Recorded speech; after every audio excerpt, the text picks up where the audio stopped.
দেরি হওয়ার আগে শেখা জরুরি। 1. সময় মতো নামাজ পড়ো, এটা তোমার দিনের কেন্দ্রবিন্দু এবং বরকতের চাবিকাঠি। সূরা আনকাবুত 29-45। 2. নিজেকে শৃঙ্খলিত করো, আত্মনিয়ন্ত্রণ ছাড়া স্বপ্ন শুধু স্বপ্নই থেকে যায়। সূরা আল হাশর 59-18। 3. গোপনে হারাম থেকে বাঁচো, একা থাকলে যা করো সেটাই তোমার আসল পরিচয়। সূরা আল মুলক 67-12। 4. সঠিক বন্ধুর সঙ্গ নাও, তারা তোমাকে জান্নাতের দিকে টানতে পারে বা জাহান্নামের দিকে ঠেলে দিতে পারে। আবু দাউদ 4833। 5. অযথা বিয়েতে দেরি করো না, পারফেক্ট টাইমের পিছনে ছোটা অনেক সময় ফিতনার দিকে নিয়ে যায়। বুখারী 5065, মুসলিম 1400। 6.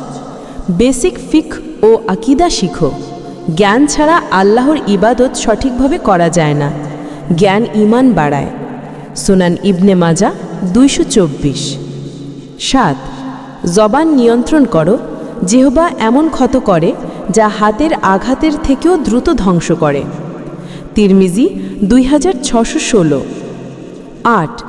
দৃষ্টি হেফাজত করো, এটা তোমার হৃদয়কে অযাচিত বাসনা ও আফসোস থেকে রক্ষা করে। সূরা আন-নূর 24-30-31। 9. নিয়মিত দান করো, দান কখনো সম্পদ কমায় না, বরং বাড়ায়। মুসলিম 2588। 10. ঋণ থেকে দূরে থাকো, এটা স্বাধীনতা ও বরকত কেড়ে নেয়। বুখারী 2397। 11.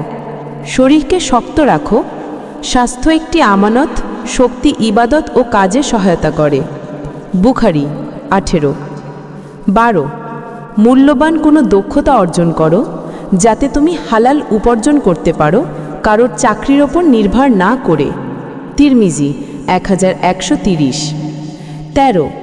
প্রতিদিন কুরআন পড়ো, এক পৃষ্ঠা হলেও আল্লাহর সাথে সংযোগ তৈরি হয়। সূরা ফাতির 35-29। 14.